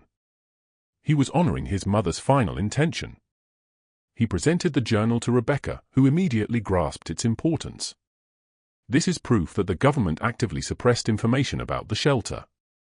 It reinforces our argument that they forfeited any claim to the property through their own negligence and misconduct. This transforms everything. Rebecca filed an emergency motion with Judge Brennan, attaching copies of Patricia Whitfield's journal as evidence. The reaction from the government's attorneys was immediate and alarmed. They requested an urgent private conference with the judge. 2 days later, Marcus sat in Judge Brennan's chambers surrounded by attorneys. The judge had examined every page of the journal, and her expression was somber. "Gentlemen," she said, addressing the government attorneys, "I'm going to be exceptionally direct. This journal indicates that your predecessors not only misplaced significant reserves, but actively suppressed evidence of illegal operations.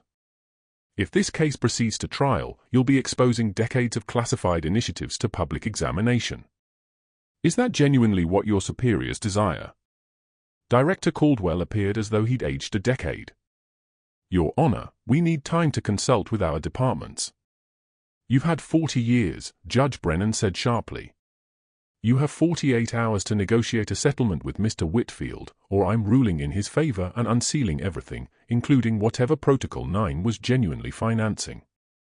The conference concluded, and Marcus exited the courthouse with Rebecca, both of them astonished. "Did that just occur?" Marcus asked. "The journal was the definitive evidence we needed," Rebecca said, permitting herself a modest smile. "They can't risk a trial now. They'll settle, and it'll be substantial." She was correct.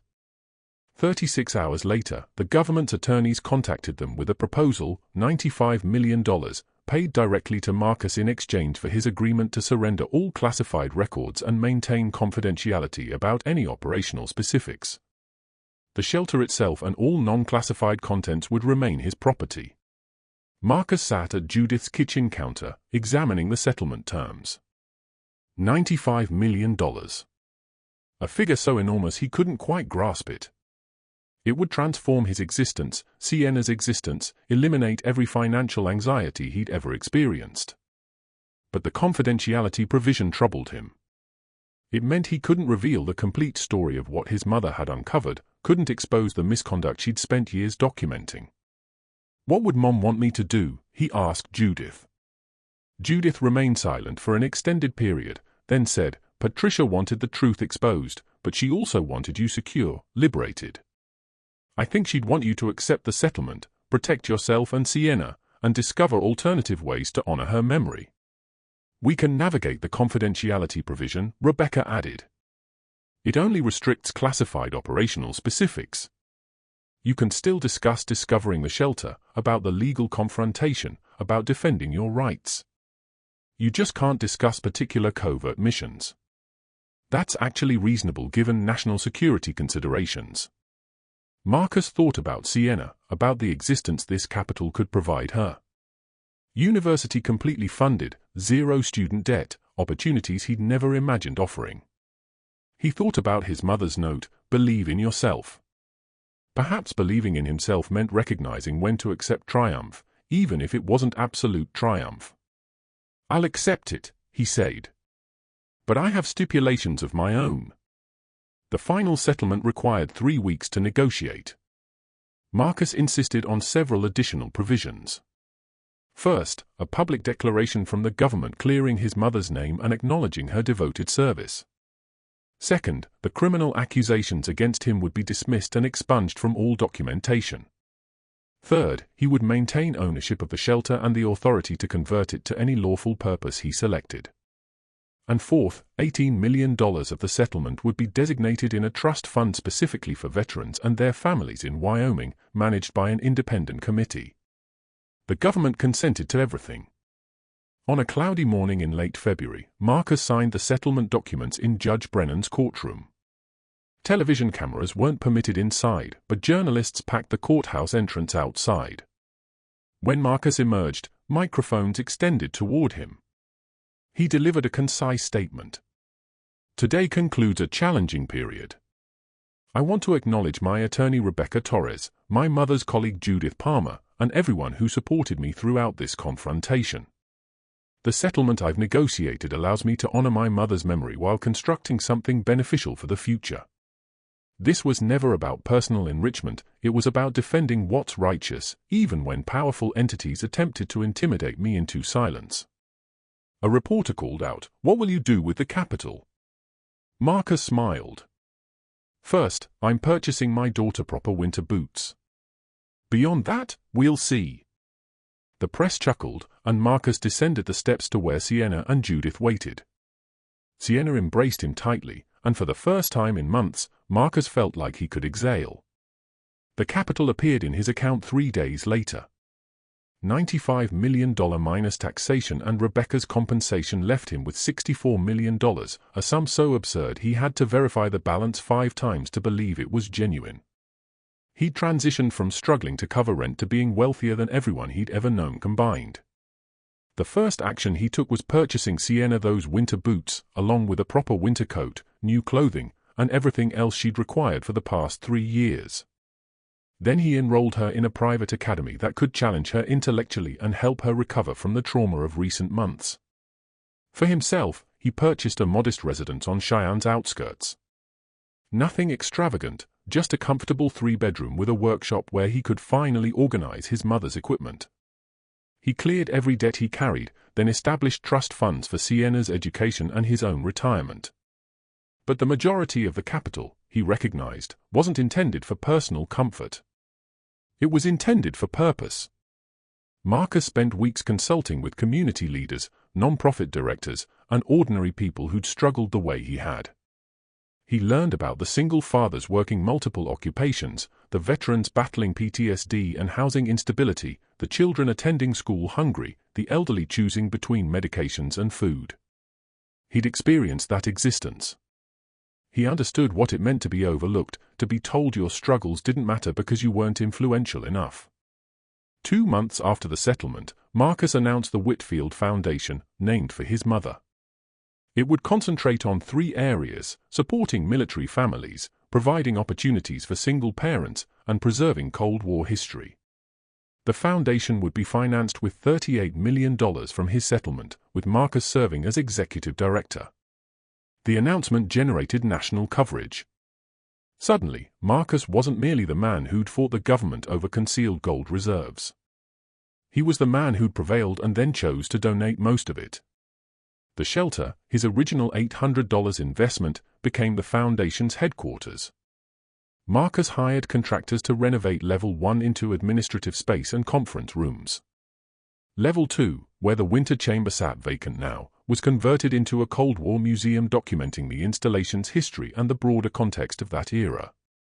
He included his mother's journal displayed prominently, explaining how one maintenance worker's integrity had ultimately brought concealed truths forward. The museum opened on Independence Day, and over 2,000 people attended. Veterans arrived to share their accounts. Families brought children to learn about history. And gradually the shelter transformed from a place of secrets to a place of healing and education. The $18 million Veterans Trust Fund, managed independently from Marcus's foundation, began distributing grants. It financed counseling services, vocational training programs, housing assistance, and emergency financial support. Within 6 months, it had aided over 300 families. The recipients included men and women Marcus knew from his mother's generation, people who'd served their country and then been abandoned by it.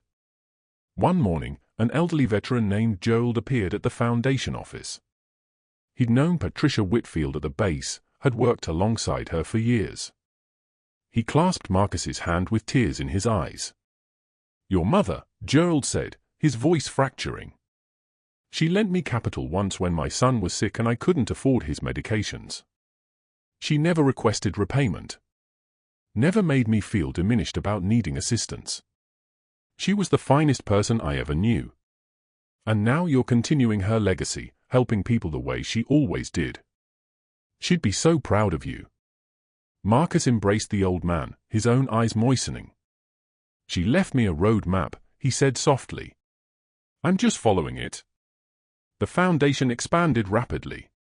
Marcus hired staff, mostly individuals like himself who'd struggled and survived and understood what it meant to need support.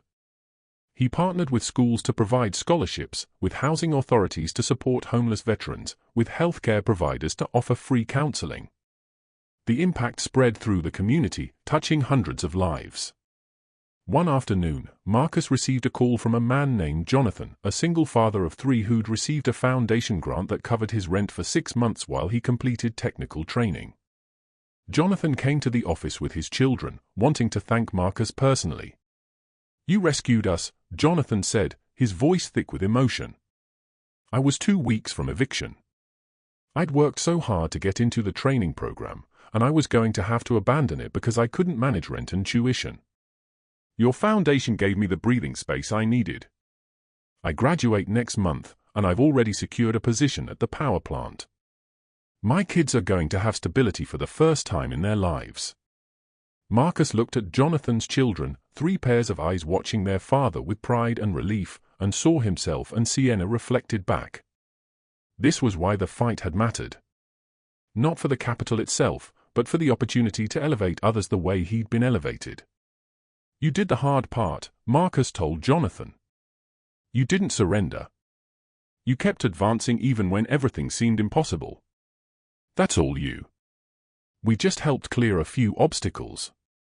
"But that's everything," Jonathan said. "Sometimes all people need is someone to believe they're worth helping. Someone to say your struggle matters, and here's a hand up. You gave me that." After Jonathan departed, Marcus sat in his office for an extended period, contemplating the ripple effects of compassion. The government's negligence had created this opportunity. His mother's integrity had preserved the evidence. His own determination had won the confrontation. But what made it all meaningful was this: using the fortune to create more opportunities for people who, like him, had been told they didn't matter. But the most profound changes were closer to home. Sienna thrived at her new academy, making friends, joining the debate club, discovering a passion for history and justice. She spent weekends volunteering at the foundation, organizing paperwork, greeting museum visitors, learning about service and responsibility.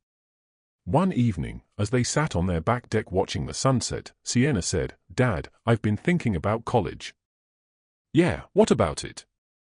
"I want to study law," she said. "Like Rebecca. I want to help people fight when they can't fight for themselves. I watched what happened to us, how frightened we were, how close we came to losing everything, and then I watched you refuse to surrender. You taught me that the system doesn't always work for people like us. But that doesn't mean we stop trying to make it better." Marcus's heart swelled with pride so intense it was almost painful. "Your grandmother would love hearing that." "I think she knew," Sienna said. "I think she knew you'd fight, and that watching you fight would teach me how to do it too. She left us both a gift, just different kinds." Marcus reached over and squeezed his daughter's hand. "She gave you something else too. She showed you what integrity looks like. How a person conducts themselves when no one's watching. Those journal entries, she didn't write them thinking anyone would ever read them. She documented the truth because it was the right thing to do. Period. That's the real inheritance." Sienna nodded slowly. "I want to be like that. Like her. Like you." "You already are," Marcus said softly. As summer turned to fall, Marcus found himself contemplating legacy in a way he never had before. For years he'd thought legacy was something only wealthy or famous people possessed, that ordinary people like him just lived and died and were forgotten. But he understood now that legacy wasn't about monuments or headlines. It was about the lives you touched, the values you transmitted, the courage you modeled for those observing. His mother's legacy had been integrity, the quiet refusal to look away from wrongdoing even when it was easier and safer to do nothing. Marcus's legacy, he realized, was demonstrating that ordinary people could fight extraordinary battles and win, that a single father with nothing but determination and principles could stand up to the government and emerge stronger. The foundation hosted its first annual gala in November, a year after Marcus had first spotted that classified listing for an abandoned shelter. The event raised an additional $5 million for the Veterans Trust. Sheriff Patterson, who'd initially been among Marcus's critics, attended and delivered a speech praising his contribution to the community. During the reception hour, Vincent Aldridge approached Marcus. He looked frailer than when they'd first met in the chamber, but his eyes were clearer. "I wanted to apologize," he said, "for trying to frighten you away that first night. I thought I was protecting something important, but really I was just protecting my own guilt over what we'd done, what we'd concealed." Marcus studied him. "Why did you do it? Hide the chamber, I mean." Aldridge sighed. "Because we were frightened. The Cold War concluded. People were asking questions about what we'd spent all that capital on, where it had gone. Some went to legitimate defense programs, but some went to operations that, if exposed, would have incarcerated people. We thought burying it was the safest option." He paused. "But secrets always find a way out. Maybe it's better they emerged through someone like you, someone who could handle them with integrity, rather than through some scandal or leak." "My mother knew," Marcus said. "She left me clues." Aldridge nodded. "Patricia was a good woman. She tried to report what she discovered through proper channels. They shut her down, threatened her pension. But she didn't surrender." He smiled faintly. "She'd be proud of what you've constructed here. You transformed something dark into something that helps people." After Aldridge departed, Marcus stood at the window of the renovated shelter, gazing out over the Wyoming landscape. He thought about all the times he'd felt powerless, invisible, too insignificant to matter. He thought about the night he'd driven out here with $800 and more hope than sense. That person felt like a stranger now. Marcus had discovered reserves of courage he never knew he possessed. He'd learned that being frightened didn't mean being weak, that requesting help was strength, that fighting for what's right sometimes meant risking everything. Rebecca Torres found him standing there. "Quite a view," Rebecca said. "I keep thinking about what would have happened if I'd abandoned this," Marcus admitted. "If I'd accepted that first proposal or listened to people who said I was being foolish." "But you didn't," Rebecca said. "You believed in yourself. Just like your mother asked you to. That's what makes you extraordinary, Marcus, not discovering the chamber, but having the courage to fight for it even when everyone told you to surrender." The Foundation continued to expand beyond Marcus's wildest imagination. He established partnerships with universities to offer full scholarships for children of military families. He funded a mobile medical clinic that traveled to rural Wyoming communities, providing free health care to veterans and their families. He created a microloan program specifically for single parents attempting to start businesses or complete education. Each program was engineered from his own experience, addressing gaps he'd lived through personally. He knew what it meant to choose between groceries and fuel, between medicine and rent, between giving up and somehow discovering the strength to persist one more day. Every person the Foundation helped was a version of himself he was reaching back to save. One winter afternoon, Marcus received a letter from a young man named Ethan in Laramie. Ethan had received a Foundation scholarship to attend the University of Wyoming and was now in his final year studying engineering. The letter read, "I grew up in a trailer with my dad and 2 siblings. We survived on assistance programs and hope. Everyone told me college wasn't for people like us, that I should just get a job at the warehouse and be grateful. Your Foundation didn't just give me capital. You gave me permission to dream bigger than my circumstances. Next May, I'll be the first person in my family to graduate college, and I'm going to spend my career building things that matter. Thank you for believing people like us deserve a chance." Marcus pinned the letter to the bulletin board in his office next to dozens of others. Each one represented a life changed, a future rewritten, a person who'd been told they didn't matter, proving everyone wrong. 6 months later, the Foundation sponsored a ceremony honoring Wyoming veterans, including posthumous recognition for Patricia Whitfield. The governor attended along with senators, military officials, and hundreds of ordinary people whose lives Patricia had touched during her 37 years of service. Marcus stood at the podium in the renovated Shelter Museum, looking at the photograph of his mother displayed prominently on the wall behind him. She was young in the picture, maybe 30, wearing her maintenance uniform and smiling that quiet smile he remembered so well. "My mother taught me many things," Marcus began, his voice steady despite the emotion threatening to overwhelm him. She taught me how to repair an engine, how to make something broken work again. But more importantly, she taught me that fixing things isn't just about machines, it's about people, communities, systems. She showed me that one person doing the right thing, even when no one is watching, can make a difference. He looked out at Sienna, sitting in the front row, her face shining with pride. When she left me her tools and her truck, I thought she was just giving me her belongings.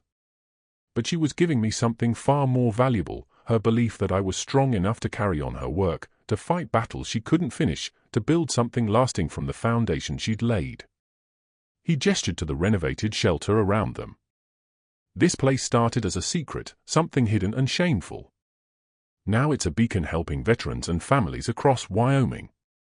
That transformation represents what's possible when ordinary people refuse to accept that powerful institutions can't be challenged, when someone decides that doing what's right matters more than doing what's easy.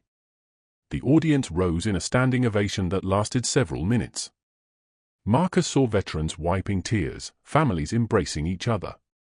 And in that moment, he finally understood what his mother had given him. Not just a shelter or a fortune or even the truth she'd uncovered, her greatest gift was believing he was strong enough to carry it all. That night, Marcus and Sienna sat in their living room, a fire crackling in the fireplace. They traveled so far from that cramped apartment where he'd counted pennies and worked himself to exhaustion. But the most important things hadn't changed. They still had each other, still believed in doing right, still honored the memory of the woman who'd raised him and inspired them both. "Do you ever miss the old life?" Sienna asked. "Before all this?" Marcus considered the question carefully. "I miss the simplicity," he admitted. "The not knowing what we'd discover in that shelter. But no, I don't miss struggling. Don't miss being anxious about money constantly. And I definitely don't miss feeling invisible, like our lives didn't matter." "We matter now," Sienna said. "We always mattered," Marcus corrected gently. "We just didn't have the platform to demonstrate it. The capital gave us visibility, but the courage to fight, that was always there. We just needed the right battle to discover it." Over the following year, the Whitfield Foundation expanded its reach. Marcus opened satellite offices in 3 other Wyoming cities, then began planning national expansion. She spoke at conferences, advised other nonprofits, and became a voice for working families and veterans across the country. Magazine profiles called her the reluctant philanthropist and from poverty to purpose. But the title Marcus was proudest of was the one Sienna used, Dad. On the 2nd anniversary of purchasing the shelter, Marcus returned to the spot where he'd first met Dale Brennan, the man who'd sold him the property for $800. He'd tracked him down and invited him to visit the museum. Dale arrived in the same dusty pickup truck, looking bewildered by all the changes. "I'll be damned," he said, walking through the renovated spaces. "I bought this place thinking I'd do something with it someday. Never imagined anyone would do this." "You gave me a chance when you could have refused to sell," Marcus said. "You could have been suspicious of some single father with $800 cash, but you took me at my word." Dale shrugged. "You seemed determined, and I figured, hell, if someone actually wants this headache of a property, let them have it. Didn't occur to me there was a fortune buried underneath." Marcus laughed. "If you'd known, would you have searched for it yourself?" Dale considered that. "Probably. But I don't think I would have done what you did with it, built something that helps people. That takes a different kind of person." He looked at Marcus with something like respect. "Your mother raised you right." "She did," Marcus agreed quietly. "She really did." 3 years after discovering the winter chamber, Marcus stood once again in the vault where it had all begun. The massive steel safe that had contained priceless artifacts now stood empty but preserved, a museum piece with plaques explaining its history. School children on field trips posed for photographs in front of it, touching the cold metal and marveling at the story. Marcus ran his fingers along the wheel lock mechanism, remembering the terror of that first night, the frozen metal burning through his gloves, the absolute uncertainty of what he'd found. He'd been so frightened, so alone, so certain he was in over his head.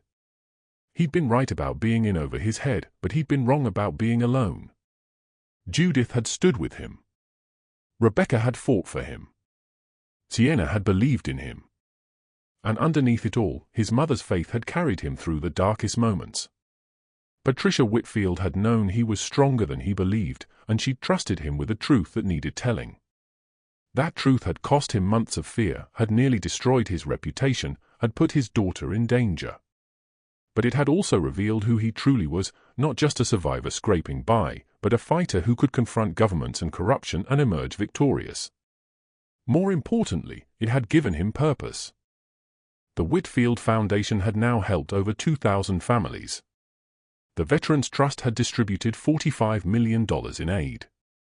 The museum educated tens of thousands of visitors annually about Cold War history and the importance of government accountability. And Sienna, his beautiful, brave daughter, was now a sophomore at Stanford, studying constitutional law and preparing for a career spent fighting for people who couldn't fight for themselves. Marcus heard footsteps on the stairs and turned to see Judith descending. "Thought I'd find you down here," she said, joining him in front of the empty safe. "Getting nostalgic?" "Reflective," Marcus corrected. "Thinking about how much has changed." "You changed it," Judith said simply. "You and your stubborn refusal to be bullied." "Mom changed it," Marcus said. "She's the one who found the truth, who documented everything, who trusted me to finish her work." "Patricia found the problem," Judith agreed. "But you solved it. There's a difference. She would have been so damn proud of you, Marcus. Not just for fighting, but for what you built after winning. You didn't just take the capital and vanish. You used it to lift up others, to create something lasting." Marcus leaned against Judith's shoulder, this woman who'd become family, who'd stood by him when he had nothing but a dream and some photographs of an impossible chamber. "Thank you," he whispered. "For believing in me when I didn't believe in myself." "That's what family does," Judith said. "We believe in each other until we learn to believe in ourselves." They stood together in the silence of the vault, two survivors who'd fought their own battles and learned that sometimes the greatest victories come not from what we gain, but from what we give away. Marcus thought about the person he'd been 3 years ago, exhausted, defeated, just trying to survive each day. That person had purchased an abandoned shelter with his last $800, hoping for nothing more than a place to store his mother's equipment. He'd found so much more. He'd found his mother's final gift, her last act of faith in his strength. He'd found a fortune that transformed his existence. But most importantly, he'd found himself, his courage, his purpose, his voice. The journey from that first terrifying night in the frozen chamber to standing here as the director of a foundation helping thousands had been painful, frightening, and harder than anything he'd ever done. But it had also been worth every moment of fear, every threat, every sleepless night. Because Marcus Whitfield had learned the most important lesson of all, that ordinary people can do extraordinary things when they refuse to accept that the powerful can't be challenged. When they trust themselves enough to fight even when the odds seem impossible. When they remember that courage isn't the absence of fear, but the decision to act despite it. His mother had known he had that courage buried deep inside. She'd just given him the opportunity to discover it. And now, standing in a chamber that had once held secrets and now held hope, Marcus understood that her greatest gift wasn't the shelter or the fortune or even the truth she'd uncovered. Her greatest gift was believing he was strong enough to carry it all. 5 years after that first frozen night, Marcus stood before a packed auditorium at a national conference on poverty and opportunity. She'd been invited to speak about her journey, about how discovering unexpected reserves had allowed him to build something meaningful. But as he looked out at the faces, many of them tired and worn in ways he recognized, he knew the real story wasn't about capital. "I purchased an abandoned shelter for $800, he began. It was every penny I had saved. People thought I was insane. Maybe I was. But sometimes insane is just another word for desperate enough to attempt something different." He paused, letting that settle. "What I discovered in that shelter changed my financial circumstances. But what changed my existence was discovering that I had the strength to fight for what I believed was right, even when powerful people tried to intimidate me into silence. That strength was there all along. The shelter just gave me a reason to find it." He looked directly at a young man in the front row, eyes glistening with tears. If you're sitting here tonight feeling invisible, feeling like the world has dismissed you, feeling like people like us don't receive second chances, I'm here to tell you that's false. The system is rigged against us, yes. But that doesn't mean we stop fighting. It means we fight smarter, louder, together. The applause was deafening, but Marcus barely registered it. He was thinking about his mother, about the journal she'd kept in secret, about the faith she'd placed in a son she knew was stronger than he believed. He was thinking about Sienna, now preparing for law school, determined to spend her life fighting for justice. He was thinking about the thousands of families the foundation had helped, each one a ripple extending outward, creating more ripples. And he was thinking about himself, the person who'd been too frightened to dream big, who'd worked 3 occupations just to survive, who'd purchased a shelter with his last $800 and accidentally transformed his entire existence. Anyone can change their life if they're brave enough to take a chance, stubborn enough to stand their ground, and wise enough to know that true wealth isn't measured in capital, but in the lives you touch and the legacy you leave behind. As Marcus climbed the stairs out of the vault for what he knew wouldn't be the last time, he carried with him the knowledge that he'd done what his mother had trusted him to do. He'd fought for truth. He'd stood up to power. He'd won, not just for himself, but for everyone who'd ever been told they were too small, too poor, too insignificant to matter. And in doing so, he'd proved that $800 and a determined heart could be worth more than $190 million in gold in a frozen chamber. Because the real fortune wasn't what he found beneath the earth. It was what he built above it, a legacy of courage, integrity, an unwavering faith that one person can make a difference. The mechanic's son had become a fighter. The struggling single father had become a force for change. And Patricia Whitfield's final act of faith had become a foundation that would help thousands of families for generations to come. That was a legacy worth more than any amount of capital. That was what it meant to truly believe in yourself. Up next, 2 more powerful stories that will move you. Click now to keep discovering, and hit subscribe if you believe ordinary people can do extraordinary things when they refuse to give up.